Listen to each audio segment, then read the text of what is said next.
Buenos días, hermanos. Continuando con nuestro estudio por el libro de Hebreos, nos encontramos hoy en el capítulo 5, comenzando en el verso 1. Porque todo sumo sacerdote tomado de entre los hombres es constituido a favor de los hombres en lo que a Dios se refiere, para que presente ofrendas y sacrificios por los pecados, para que se muestre paciente con los ignorantes y extraviados, puesto que él también está rodeado de debilidades, y por causa de ellas debe ofrecer por los pecados, tanto por sí mismo como también por el pueblo. Y nadie toma para sí esta honra, sino el que es llamado por Dios, como lo fue Aarón. Así tampoco Cristo se glorificó a sí mismo haciéndose sumo sacerdote, sino el que le dijo: tú eres mi hijo, yo te he engendrado hoy. Como también dice en otro lugar: tú eres sacerdote para siempre, según el orden de Melquisedec. Y Cristo, en los días de su carne, ofreciendo ruegos y súplicas con gran clamor y lágrimas al que le podía librar de la muerte, fue oída a causa de su temor reverente. Y aunque era hijo, por lo cual lo que padeció, aprendió la obediencia, y habiendo sido perfeccionado, vino a ser autor de eterna salvación para todos los que le obedecen, y fue declarado por Dios como sumo sacerdote según el orden de Melquisedec. Amén. Gracias, hermano Alonso. Oremos una vez más, hermano. Padre, gracias te damos, y ahora nos entregamos a ti. De veras que queremos escuchar tu voz, queremos aprender más de ti, y te pedimos, Señor, que hoy nos ayudes a comprender que nosotros ya tenemos el mejor de los sumos sacerdotes que nosotros pudiéramos encontrar en tu Hijo Jesucristo. Te damos gracias por su ministerio a favor nuestro. En el nombre de Cristo oramos. Amén. Amén. Tomen asiento, amados hermanos, y mientras que ustedes se acomodan, les voy a hacer recordar que estamos planeando ya nuestra cena de Nochebuena. Ahora, ayer celebramos la boda de Indiana y de Ernesto. Si usted se la perdió, yo lo siento mucho por usted, porque la verdad que fue una boda bien linda, y bueno, todo fue perfecto, la comida estuvo rica y todo. Y entonces oren por esta pareja. Los dos están recién en Cristo, pero ya han progresado bastante. Decidieron unirse de nuevo en el Señor ahora, y nosotros damos gracias a Dios por el matrimonio de ellos, las personas de ellos, y les pido que ustedes sigan orando por esta pareja también. Bueno, y todas las demás. En enero vamos a tener algo nuevo aquí en nuestra iglesia, algo que yo le he estado dando vuelta y vuelta y vuelta y vuelta, y muchas veces yo pienso demasiado y actúo poco.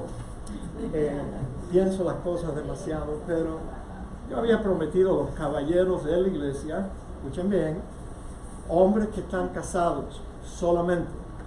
Los solteros no están invitados, porque no quiero que ustedes se desanimen. Queremos pedirle a los hombres que se unan al grupo de hombres que nosotros hemos titulado el Club de la Aflicción de la Carne. Ahora, yo sé que las hermanas sufren también en el matrimonio, ¿no es cierto, hermano? Dígame, amén. Ustedes padecen también, y ustedes pueden formar su grupo también y llamarle mi pesada cruz o lo que sea. Pero queremos comenzar un club de hombres casados donde nos vamos a reunir en una fecha no especificada, sino que será anunciada. No va a ser todos los meses. Un grupo de hermanos que vamos a compartir y entonces lo vamos a hacer en una forma respetuosa. Este club no es para venir aquí y criticar nuestras esposas, no es eso. Y estamos todavía pensando cómo podemos lograr que los hombres se abran. O sea que los hombres son más tapados que una botella de sidra y nunca quieren hablar. Y desde luego no quieren identificarse con hombres que están padeciendo los dolores de la carne, la aflicción, mejor dicho, de la carne. Pero eso será anunciado próximamente y yo creo que usted va a querer unirse a ese grupo. Estamos pensando en entregarle a cada hombre una tarjeta grande donde él escriba el tema que él quiere compartir anónimamente. ¿Tú ves? Hay que hacerlo así, si no los hombres nunca van a hablar. Entonces lo vamos a hacer anónimamente, respetuosamente, y bíblicamente vamos a comentar entre nosotros las experiencias que estamos teniendo en el matrimonio. ¿Les parece bien, mis hermanos? Digan amén, aunque no lo sientan. Digan amén. Esta es la primera vez que los hombres van a comenzar algo bueno. Y bueno, las damas ya se reúnen de vez en cuando y yo estoy seguro, hoy quisiera yo ser una mosca en la pared para escuchar todas las quejas de las hermanas de nosotros. Pero bueno, join the club. El club de la aflicción de la carne es para caballeros casados solamente.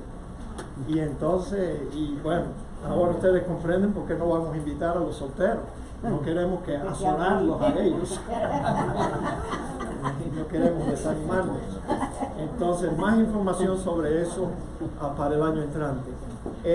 Se me olvidó anunciar acerca de la cena de Nochebuena que usted tiene que inscribirse para esta cena, viendo a la hermana Amalia Chávez. Ahora, Amalia, es un poquito de ruido para que la gente sepa quién tú eres. Los que no te conocen, Amalia Chávez está llevando la lista de los que se inscriben para Nochebuena. Esta es una actividad para los miembros de la Iglesia Bautista en Cristo. No me vaya a invitar a todos sus vecinos y amistades, amigos y familiares.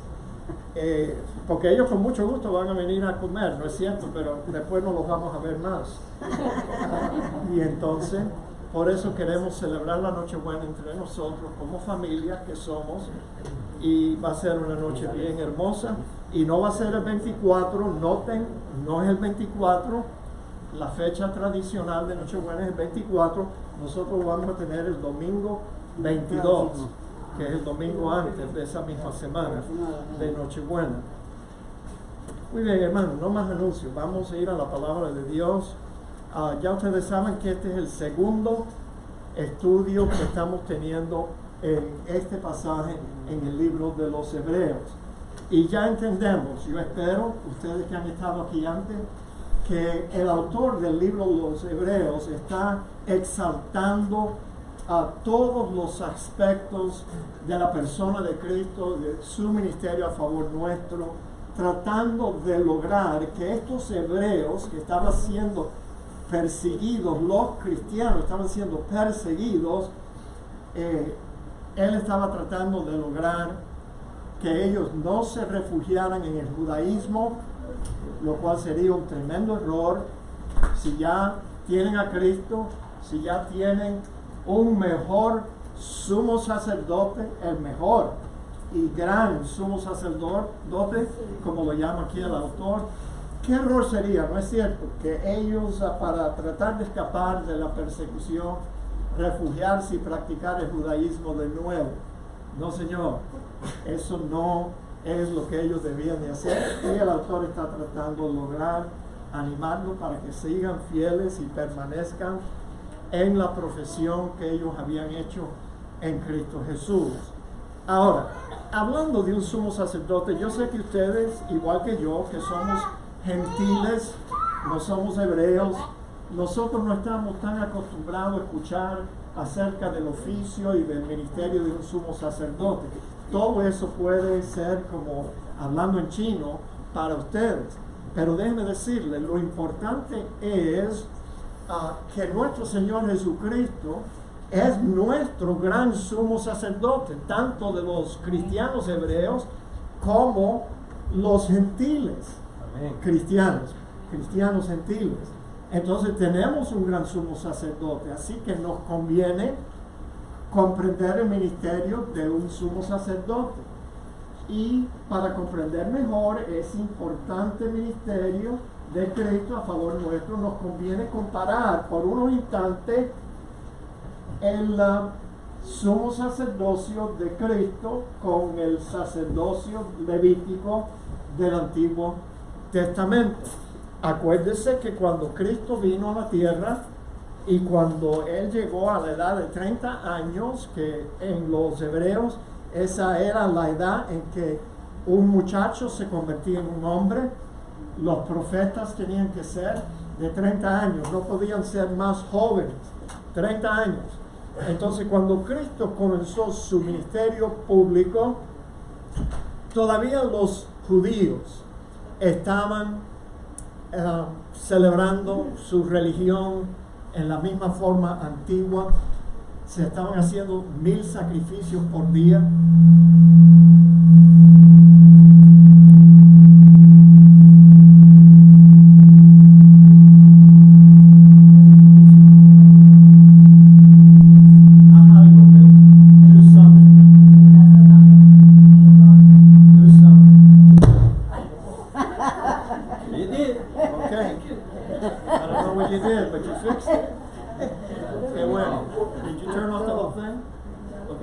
La próxima vez que tú vas a apagar ese equipo, que you have to turn it off in sequence.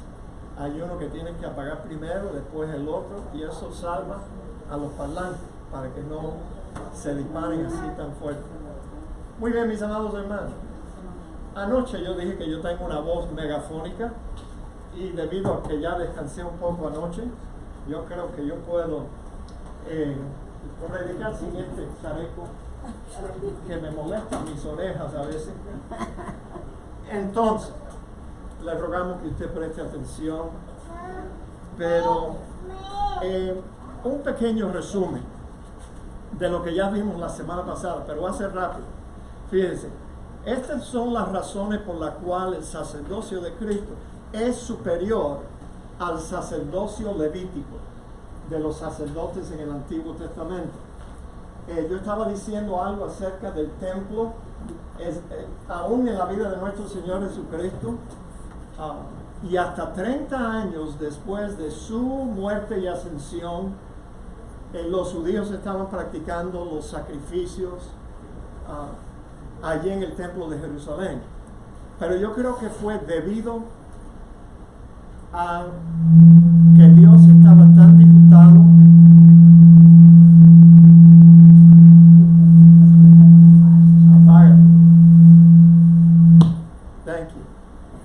debido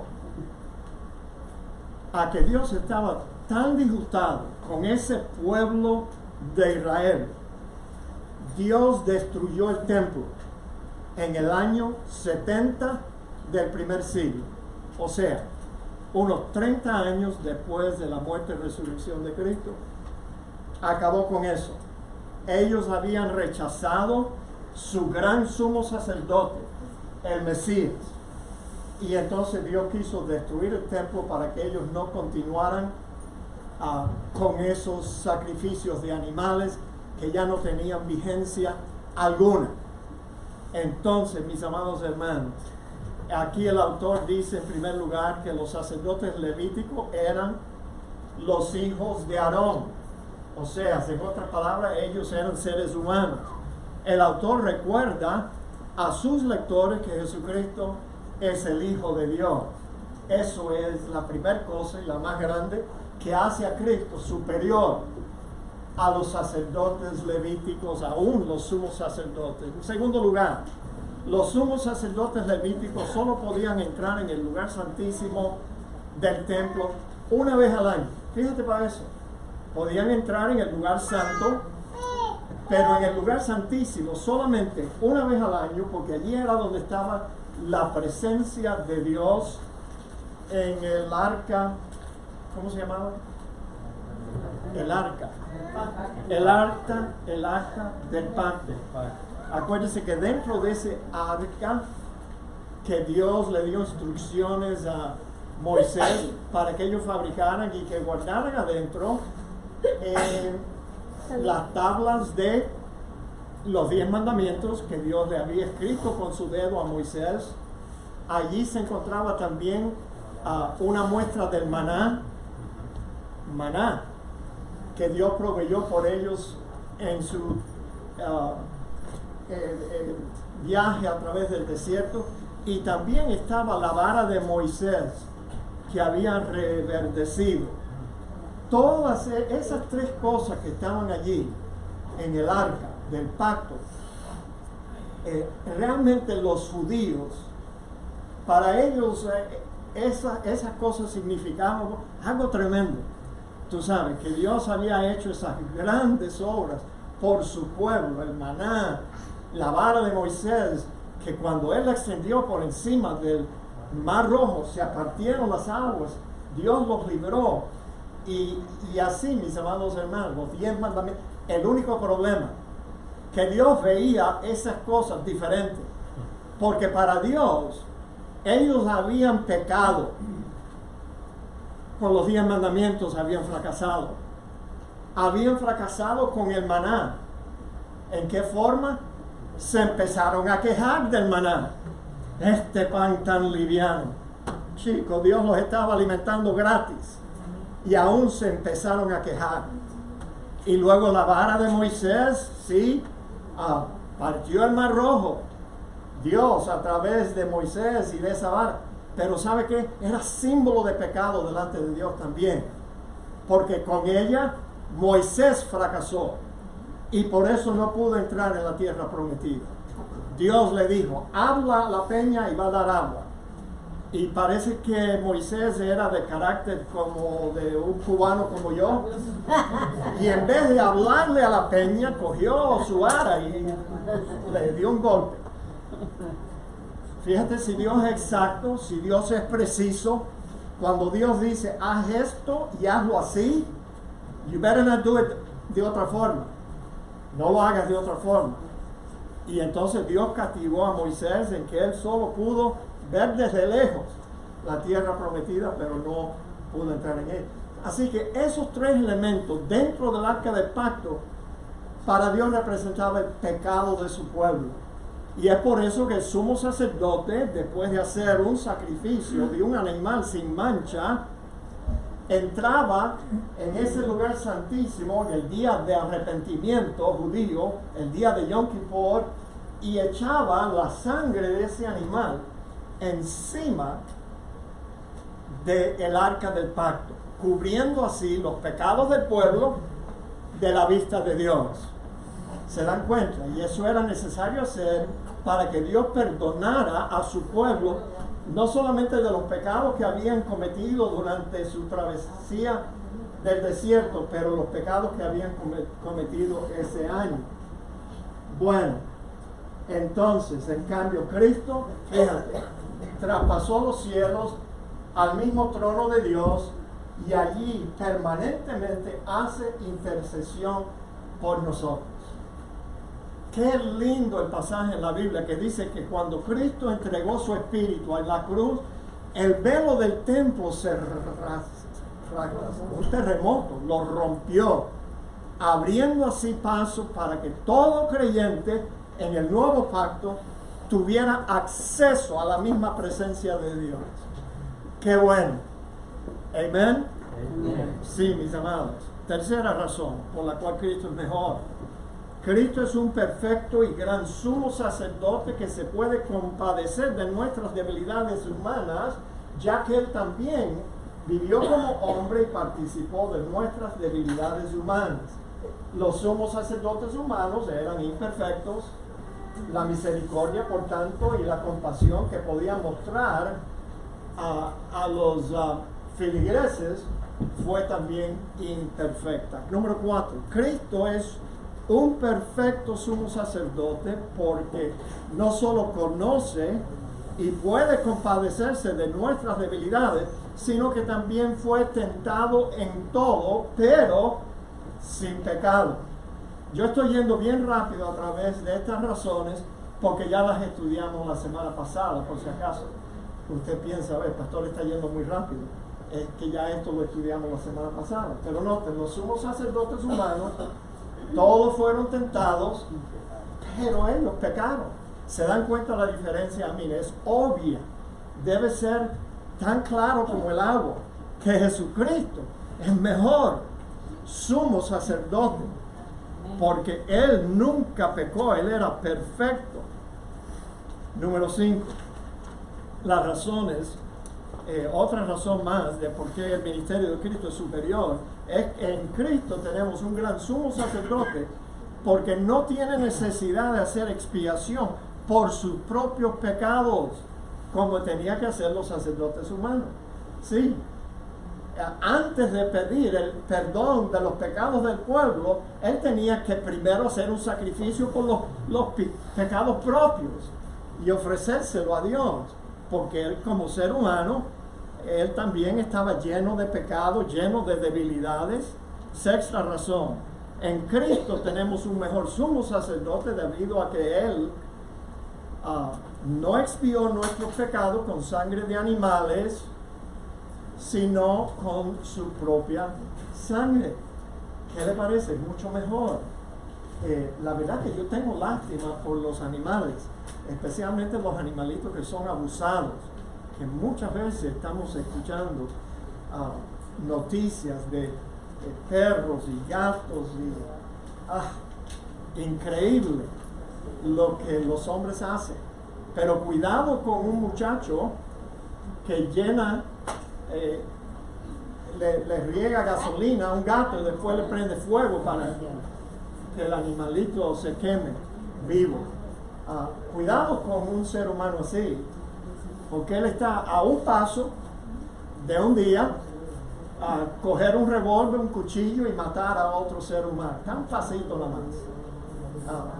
Mis amados, yo creo que nosotros no debemos de abusar de nada de la creación de Dios. Pero bueno, yo voy a seguir comiendo hamburgers de McDonald's, así que no se preocupe, y carne de puerco a mí me encanta, así que todavía no he sido perfeccionado en todo. Pero bueno, en Hebreos 10 dice, ciertamente todo sacerdote está día tras día ministrando y ofreciendo muchas veces los mismos sacrificios que nunca pueden, escuche bien, nunca pueden quitar los pecados. Ellos podían obtener el perdón de los pecados, pero ningún sacrificio de eso, de sangre de animal, les podía impactar a ellos de tal forma que les quitaba sus pecados. Pero Cristo, habiendo ofrecido una vez para siempre un solo sacrificio por los pecados, se ha sentado a la diestra de Dios, porque con una sola ofrenda hizo perfectos para siempre a los santificados. La ofrenda que Cristo hizo, debido a que no era de sangre de animal, sino de su propia sangre, era tan superior, debido a que Él sí era el Cordero de Dios sin mancha, que quita el pecado del mundo. Entonces Cristo no solamente nos perdona nuestros pecados, pero Él nos da el poder para quitar nuestros pecados, mis amados hermanos. Ahora, yo no sé de dónde sacó, perdónenme que yo sea franco, dónde sacó la religión católica que los sacerdotes católicos debían de ofrecer el cuerpo y la sangre de Cristo todos los días en la misa. Qué error más grande. No dice el texto, una vez para siempre, un solo sacrificio por los pecados. Eso no se tiene que volver a repetir, no se tiene que hacer. Como una sola ofrenda hizo perfecto para siempre a los santificados, a las personas que Dios había apartado para Dios. Entonces es un error tremendo. Ahora, yo les aconsejo a ustedes, si algún día usted tiene que ir a un bautismo o a una misa o boda, lo que fuera, de un familiar de ustedes, no se niegue a ir, acompañe a sus familiares católicos y vayan a la misa Pero yo les aconsejo, hagan lo que yo hago. Yo entro y me siento, yo no participo, yo no me pongo de pie, yo no me arrodillo, yo no digo ninguno de los rezos, ni nada, ni las respuestas, nada de eso. No participo, porque entendemos que la misa es una ofensa a Dios. Ya Él envió a su Hijo se entregó por nosotros, por nuestros pecados. Un solo sacrificio para siempre, eso no se tiene que volver a repetir. Así que yo no voy a participar de un acto donde el sacerdote está ofreciendo el mismo cuerpo. Acuérdese, porque ellos creen que el sacerdote, cuando es ordenado, recibe un poder que nadie puede explicar. Por eso le llaman un poder místico. Cuando tú quieres que los feligreses no entiendan ni papa de lo que es ese poder o cómo ellos se lo entregan al sacerdote, entonces tú le llamas un poder místico para convertir la hostia, el pan, en el mismo cuerpo de Cristo y la sangre, y lo ofrecen donde quiera se celebra una misa. Ahora, ¿ustedes creen que un creyente nacido de nuevo debe participar de algo así? No. Yo voy a acompañar a mis familiares. Les conté la semana pasada que por los hermanos Chávez, tanto Jorge como Omar, yo voy hasta la puerta del infierno por ellos. Sí, Señor. Pero si ellos quieren entrar en el infierno, entonces yo voy a decir, bueno, hermano, hasta aquí llegué yo. Y bueno, yo los acompañé en la boda de su hijo, y bien que sí, yo no iba a decir que no, pero yo no participé en la misa. I'm sorry for excuse me. Pero me quedé asombrado que el sacerdote predicó esa noche un homily, un sermón, que lo único que le faltó es abrir una invitación y gente hubieran sido salvas esa noche. Un mensaje evangelístico perfecto. Lo único que dejó a todo el mundo ahí sin saber qué hacer con él. Y eso es un pecado grande. Sí, pero bueno, mis amados, ese es mi consejo. No participe de cosas que ofenden a nuestro Dios. Muy bien. ¿Qué fue lo que yo dije? No, es que yo a veces digo cosas y ustedes salen de aquí con otra idea. Yo dije que si tienen que acompañar a un familiar católico a un evento que ellos están teniendo en una misa, acompáñenlos. Acuérdense, yo dije eso primero. Y después dije, pero no participen en la misa. Ustedes no entran aquí a este santuario y se sientan, ¿verdad? Hagan lo mismo cuando ustedes tienen que ir a una misa. Vayan, siéntense respetuosamente, sin alboroto, y así nosotros podemos complacer a nuestros seres queridos que todavía practican esa religión. Cristo es un sumo sacerdote perfecto porque puede socorrernos. Esta es otra cosa maravillosa del ministerio de Cristo a favor nuestro como nuestro sumo sacerdote. Él puede socorrernos ante toda tentación. Noten, los sacerdotes humanos solo podían interceder por los pecadores después que ellos habían pecado. En cambio, Cristo puede ser solicitado en el momento de la tentación para que nos fortalezca, para que no tengamos que caer bajo esa tentación. Y es por eso que el autor les dice a los hebreos, acerquémonos pues confiadamente al trono de la gracia para alcanzar misericordia y hallar gracia para el oportuno socorro. Los cubanos tienen una frase, un refrán. Cuando se ven en un aprieto grande, los cubanos dicen, auxilio, socorro. Auxilio, ¿verdad, hermana Debbie? Auxilio, socorro. Ay, Dios mío, sí. Ayúdame. Bueno, ¿sabe qué, mis amados hermanos? Eso es lo que el autor nos está diciendo que hagamos. En el momento en que necesitamos ser socorridos, que necesitamos la gracia de Dios para poder sostenernos firmes ante todos los dardos ardientes del maligno, el Señor Jesucristo puede venir, bañarte de su presencia, fortalecernos para que no tengamos que pecar. Noten que el autor nos manda acercarnos a través de Cristo, ¿no es cierto? A mí él viene hablando de Cristo desde que comenzó este epístola. Por tanto, podemos descartar totalmente a la madre de el Hijo de Dios, a María. María, escúcheme bien, María no puede hacer nada por ti, ni ahora, ni a la hora de tu muerte. A mí esa es la triste verdad. Así que no le pidas a María que te socorra en el momento de la muerte. Ella no puede hacer nada por ti. Nada.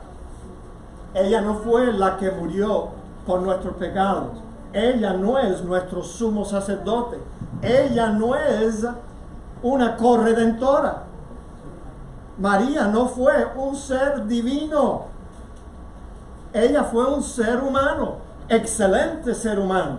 Si no, Dios no lo hubiera escogido para que trajera físicamente a su hijo al mundo. Pero hay tantas cosas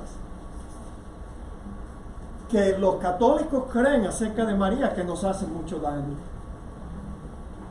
Déjeme mencionar una sola más, que es que tengo que decirlo. María no fue virgen toda su vida, mis amados hermanos. No. Ella fue virgen hasta el momento en que ella dio a luz al Hijo de Dios. Ella no es la madre de Dios. Dios no tiene madre, mis amados. Pero ¿sabe qué? Supongamos que María fue virgen toda su vida. Toda su vida matrimonial. José le dio un beso todas las noches y le dijo: hasta mañana, mi amor. ¿Qué clase de hombre hace algo así? ¿Un bobo de la yuca? Él va a venir a las reuniones de los hombres. Invitémosle. ¿Qué clase de familia Dios formó con María y José? La Biblia menciona los hijos e hijas que tuvieron José y María después que nació el niño Jesús. Dios no necesitaba que María se guardara santa y sin mancha y sin tener relación con su esposo, con el cual ella estaba legalmente comprometida y casada. Él solo necesitaba una virgen hasta el momento que ella dio a luz su primogénito, pero no después. Mis amados hermanos, ¿se dan cuenta que las verdades que nosotros creemos nos hacen mucho daño? ¿Qué es eso? El celibato no te hace más santo, para nada. Y prueba de eso lo tenemos en los conventos y en el sacerdocio, mis amados. Entonces, tenemos un solo mediador entre Dios y los hombres. Jesucristo es nuestro único. Así que no le pidas a María, no le pidas a San Lázaro, como muchos de nuestros compatriotas cubanos en Hialeah y en el San Juez tienen un muñeco ahí del tamaño del perro más grande que vimos en la placa esta mañana, tú sabes, y le hacen una bóveda ahí enfrente del patio de su casa para que todo el mundo en el barrio sepa cuán religiosos ellos son. Sí, pero ¿sabe qué? Están adorando a la persona equivocada. Pero qué bueno es tener un Dios en el patio, ¿no es cierto? Y no dentro de la casa. Mis amados, No. Tú sabes, déjenme regresar al tema. No quiero ofender a nadie, pero todo lo que yo he dicho hasta ahora ha sido verdad, la pura verdad y solamente la verdad. Amén. Ok, ahora vamos a ver los requisitos para ser un sumo sacerdote. Porque todo sumo sacerdote tomado de entre los hombres es constituido a favor de los hombres en lo que Dios se refiere, para que presente ofrendas y sacrificios por los pecados, para que se muestre paciente con los ignorantes y con los extraviados, puesto que él también está rodeado de debilidad, y por causa de ella debe ofrecer por los pecados tanto por sí mismo como también por los del pueblo, y nadie toma para sí esta honra sino el que es llamado por Dios, como lo fue Aarón. Bueno, entre los israelitas, todos los hebreos, todos fueron escogidos por Dios y tenían que tener ciertos requisitos. Por ejemplo, el primer requisito, porque todo sumo sacerdote tomado de entre los hombres es constituido a favor de los hombres en lo que a Dios se refiere. Está clarísimo en este pasaje, si usted lo quiere ver, que los sumos sacerdotes tenían que ser hombres, varones. No había mujeres en el sacerdocio levítico. No había ninguna mujer hebrea que hacía el oficio de sumo sacerdote. Tenía que ser un hombre. Y Dios lo estableció así porque Él quería y quiere todavía que los hombres fueran los sacerdotes espirituales en el templo y en sus casas también.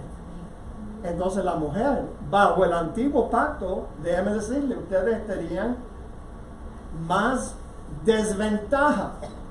Hermanas, consideren que las mujeres ni siquiera podían entrar en el templo. Ellas se quedaban en el patio de afuera.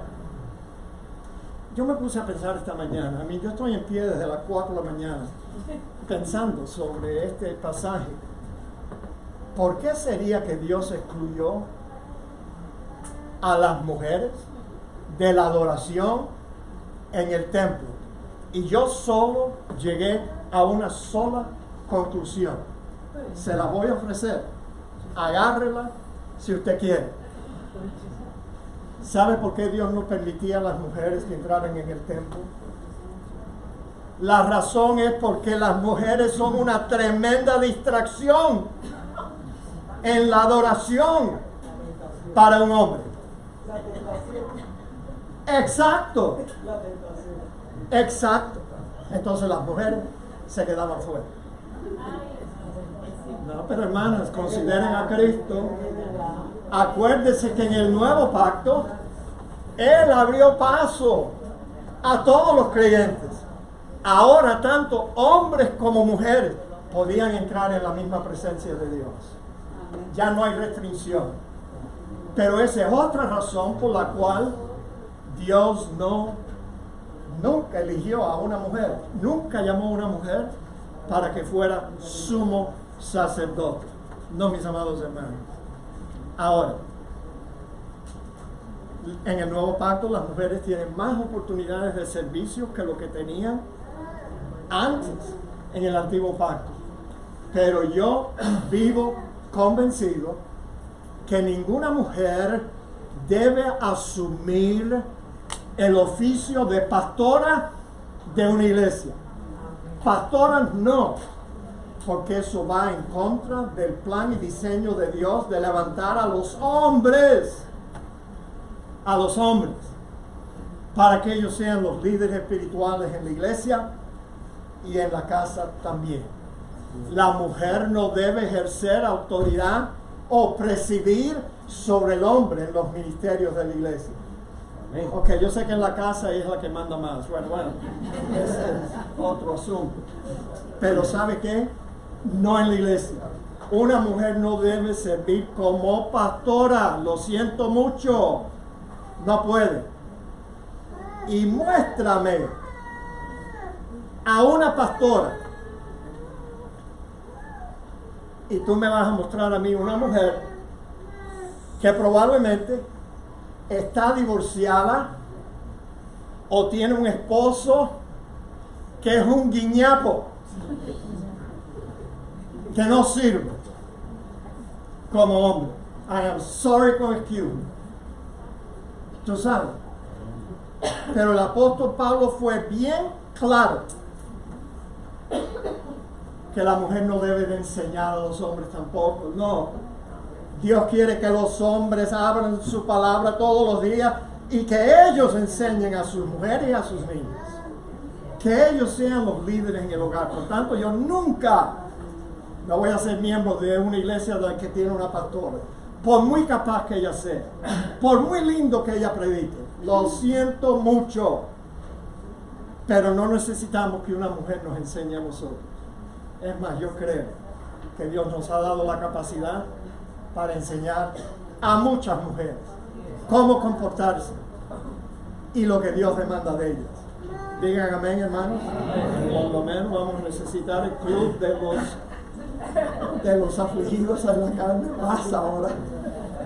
Sí, pero bueno, número 2, todo sumo sacerdote escogido de entre los hombres, nombrado para representarlos delante de Dios y para hacer ofrendas y sacrificios por los pecados.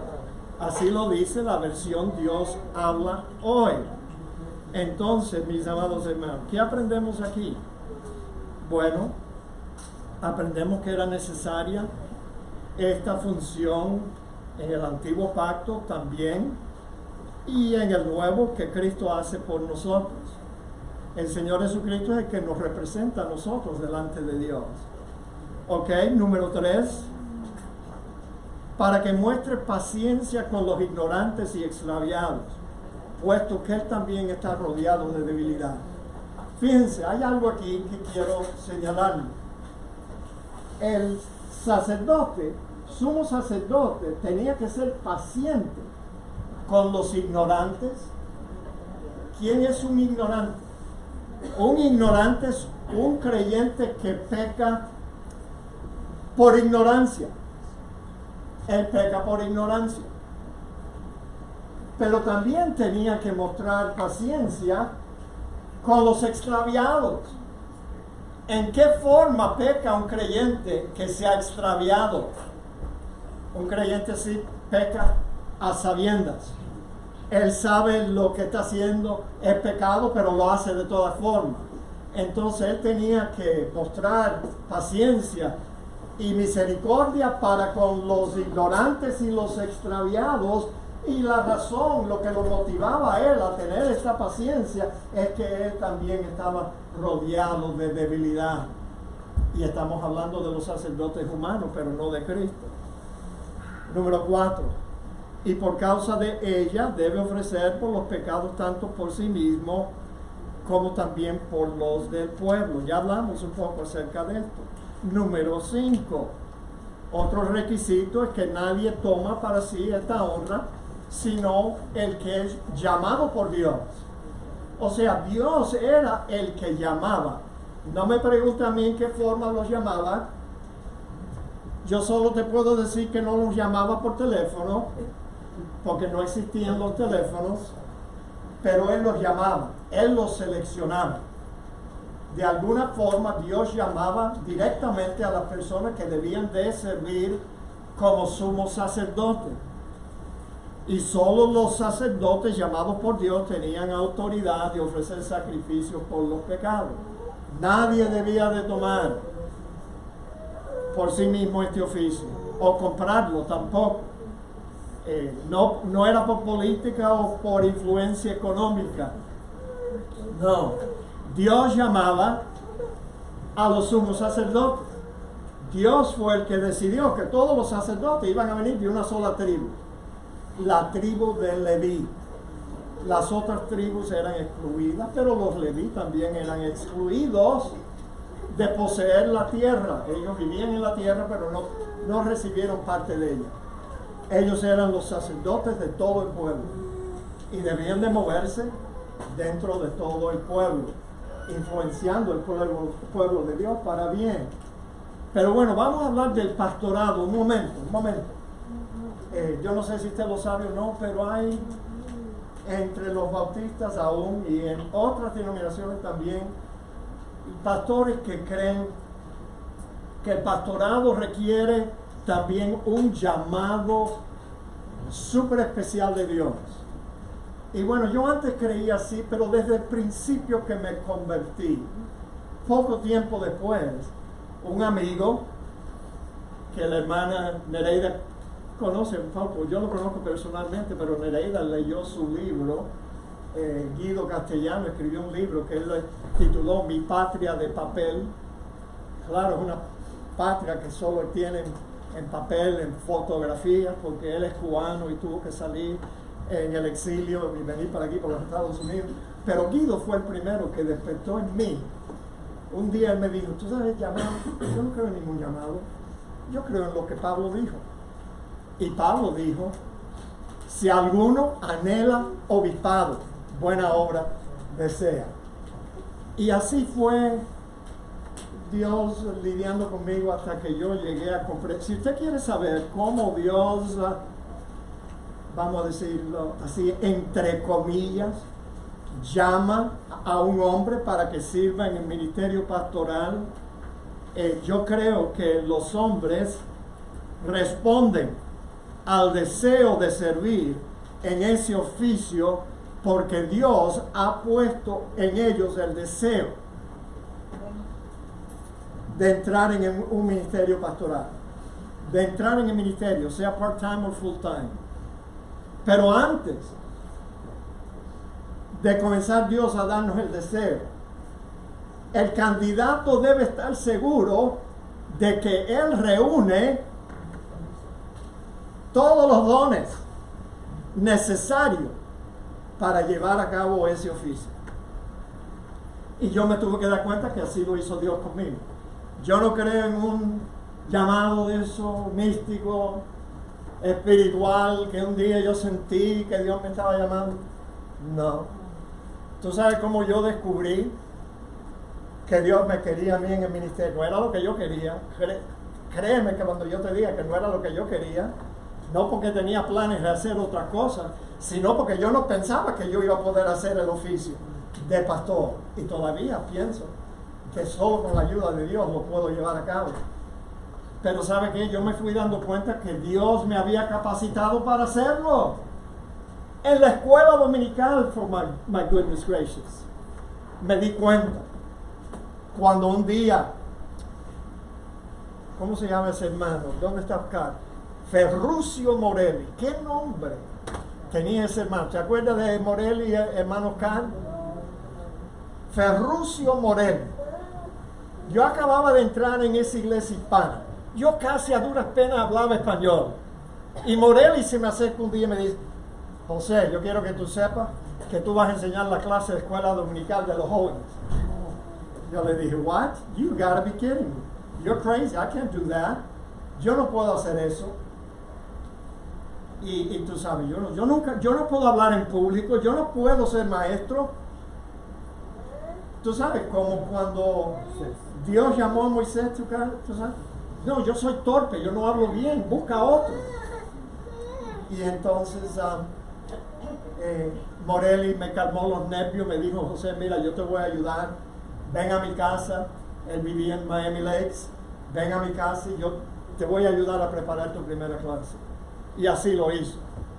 Y sabe que después de esa primera clase que yo di un domingo a una clase con unos 15 jóvenes, no había quien me quitara a mí esa clase, porque yo lo disfruté tanto y los jóvenes empezaron a responder. Claro, Morelli era ya un viejito. ¿Qué hacía Morelli? Él mismo se daba cuenta que él no era la persona adecuada para hablarle a la juventud de la iglesia. Entonces ahí me fui dando cuenta que el Dios que quiere que tú estés en el ministerio pastoral, Él te capacita primero. Te da la habilidad de hacer lo que tú pensabas que tú nunca ibas a poder hacer. Y entonces comienza así Dios a mostrarte. Y tu fe y confianza en el Señor aumenta. Bueno, Él nunca me ha fallado, me ayudó hasta aquí, me va a ayudar más adelante. Él me ayuda. Y Él llena los vacíos de lo que a mí me falta. Y entonces el resto es historia, mis amados hermanos. Un día yo dije, yo quiero servir al Señor tiempo completo. Sí, porque yo había vivido toda mi vida hasta donde yo no quería vivirla más. Y un día Cristo vino a mi vida, me salvó y me cambió. Entonces para mí fue fácil llegar a la conclusión que esta nueva vida que Cristo me había dado no era mía. Yo debía dedicársela a Él. Y el resto es historia. Y Él todavía me ayuda. Cada domingo me ayuda. Entonces no trates de convencerme a mí simplemente porque yo te dije que yo no recibí un llamado. Tú sabes de eso, místicos. No me trates de mencionar, de convencerme a mí que yo no fui llamado por Dios, por tanto yo no debo de estar sirviendo en el ministerio. I hope que a ninguno de mis hermanos bautistas que tienen iglesia en Hialeah y tienen menos gente en su iglesia que nosotros, que estamos aquí en this forsaken land de mayoría haitianos aquí en North Miami, que yo no tengo el llamado. No, yo no tengo un llamado como tú entiendes el llamado.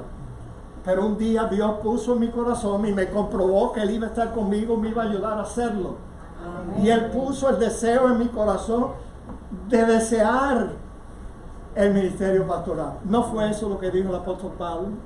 El que anhela obispado, buena obra, desea, pero es necesario que tenga estas cualificaciones. ¿Se dan cuenta, mis amados hermanos? Olvídense de llamado. Bueno, ¿qué más tenemos? Así tampoco Cristo se glorificó a sí mismo haciéndose sumo sacerdote. Él no escogió ser sumo sacerdote, sino que Dios dijo: tú eres mi hijo, yo te he engendrado hoy. Como también dice en otro lugar, tú eres sacerdote para siempre según el orden de Melquisedec. Aquí el autor estaba introduciendo una nueva orden sacerdotal. Ya no como los sacerdotes humanos que eran hijos de Aarón. No, Cristo es sumo sacerdote según el orden de Melquisedec. Aquel sumo sacerdote a quien Abraham, el patriarca, el héroe de la fe, le dio los diezmos de todo. Mis amados, ¿quién era ese Melquisedec?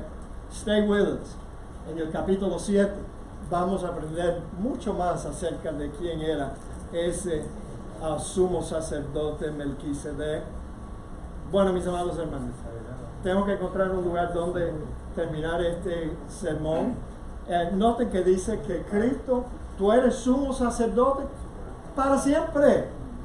Por tanto, ya no hay más necesidad de que se elijan o de que Dios llame a otros sumos sacerdotes.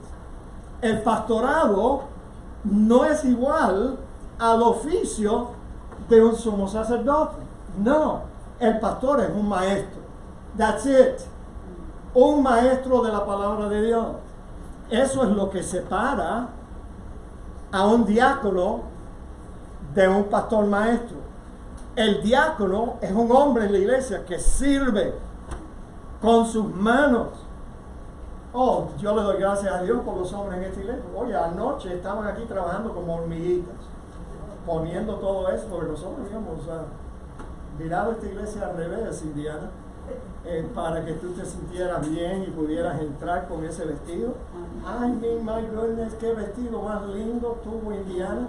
Pero era un vestido de eso, que tenía un aro adentro. Lindísimo, pero ella no iba a caber ahí en el pasillo. Y mucho menos con su esposo gordito, Ernesto. Los dos no iban a caber por ahí, entonces tuvimos que mover sillas y todo. Pero los hombres de esta iglesia, again, stood up. Iván, Gerardo, que está enfermo, el pobre no pudo venir hoy porque está enfermo. El hermano Jorge estaba aquí, hay varias personas. Hasta las mujeres nos ayudaron. Vamos a darle un aplauso a las mujeres. Oye, si no hubiera sido Indiana por Margarita, tu boda no hubiera quedado tan bien. Dicho sea de paso, Margarita fue la que cogió el buque cuando ella lo tiró. Así que Maggie, hay esperanza, chicos. Hay esperanza. Ya dentro de 15 días se convierte en novio. Yo tengo una gana que Margarita se case Sí. a ver si se tranquiliza un poco. Que tenga algo que hacer. No, no es eso, Maggie. Es broma, pura broma. Pero si te cogió el ramo, ya se Pero sabe bueno, que si te se casas, tú vas a tener que hacer muchas cosas para agradar a tu marido. Y él, tu marido, va a querer unirse al grupo de los afligidos. Sí, Señor. Sumo sacerdote para siempre. Tú sabes, hoy en día se oye que hay hombres que anhelan tener el título de apóstoles y no hay apóstoles. También hay otros que anhelan tener el título de profetas y Dios no está hablando a través de profetas hoy en día. Ya habló a través de su Hijo. Amén. Yo me alegro que a ningún charlatán se le ha ocurrido nombrarse sumo sacerdote. ¿Sumo sacerdote de qué, chicos? Si ya no hace falta. Cristo hizo un solo sacrificio para siempre, perfecto, algo que no se tiene que repetir, un oficio que ya en Cristo fue cumplido y ya lo sigue haciendo. Así que no hace falta que nadie tome esa honra para sí mismo. No, cuidado, óyeme. Yo oigo que cada rato un rayo le cae encima de un hombre. Yo no jugaría con Dios, mis amados, y eso es lo que yo les recomiendo. Bueno, aunque era hijo por lo que padeció, aprendió la obediencia habiendo sido perfeccionado.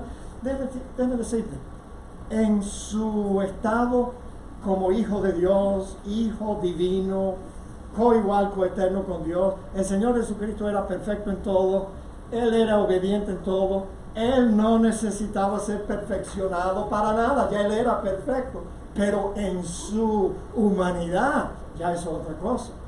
Por eso dice que Él fue perfeccionado por lo que padeció, aprendió la obediencia y habiendo sido perfeccionado vino a ser autor de eterna salvación para todos los que le obedecen. Digan amén.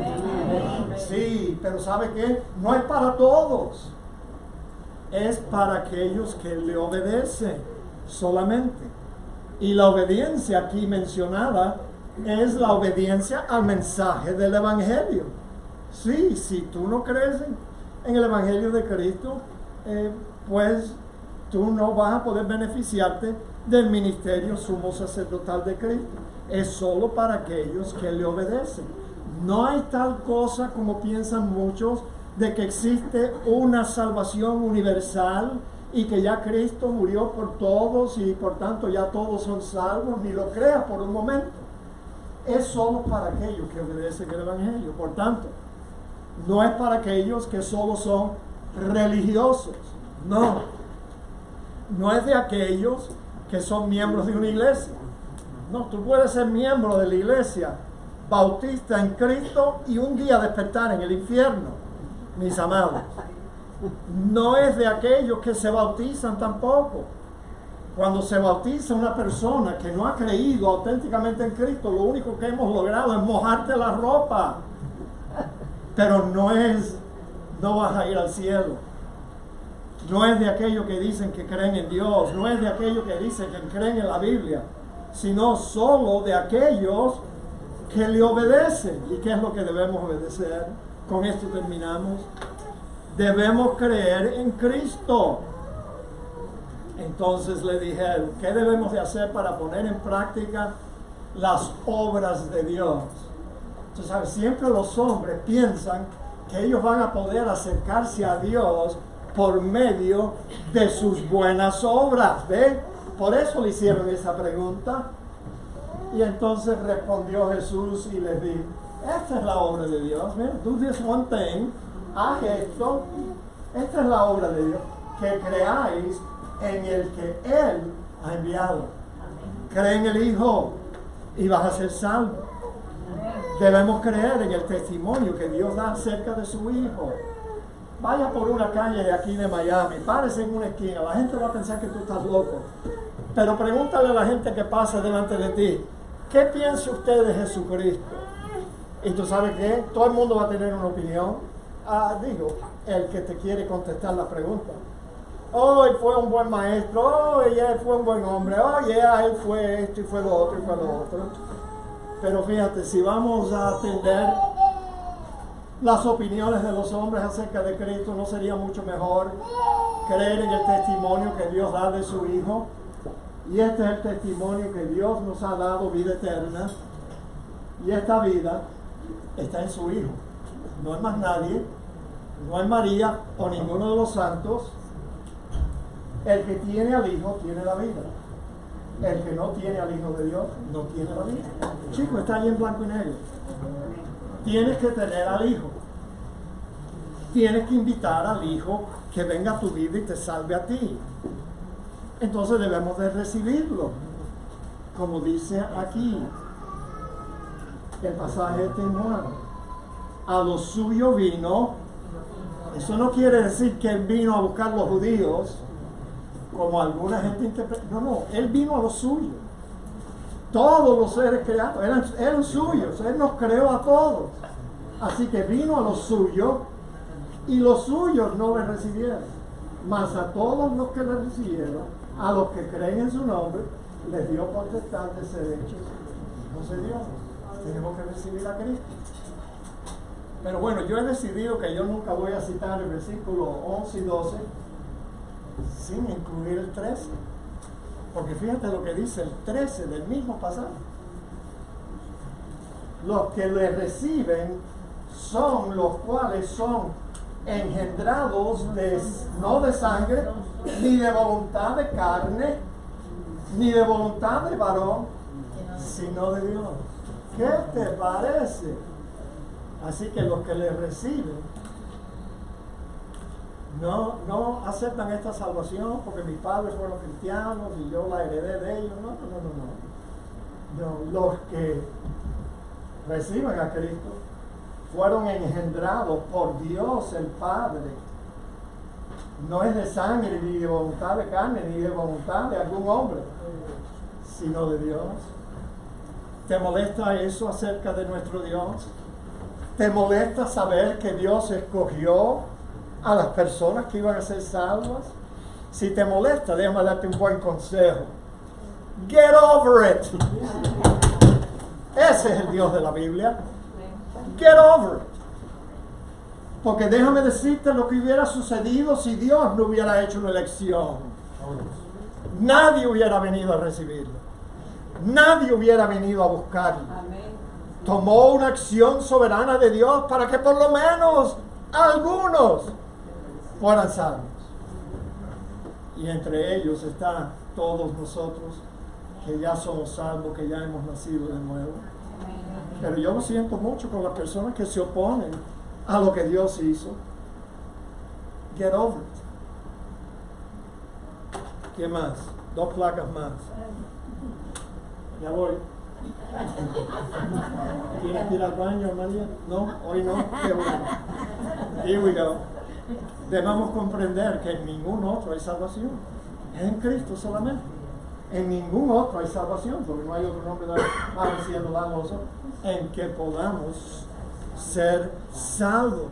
Y tenemos que comprender lo que muchos pastores hoy en día no quieren hablar de esto. Tú sabes que hay muchas iglesias. Esta semana me llamó un amigo mío que está en una de esas iglesias, en el cual el pastor quiere tener un ministerio como el de Joel Osteen.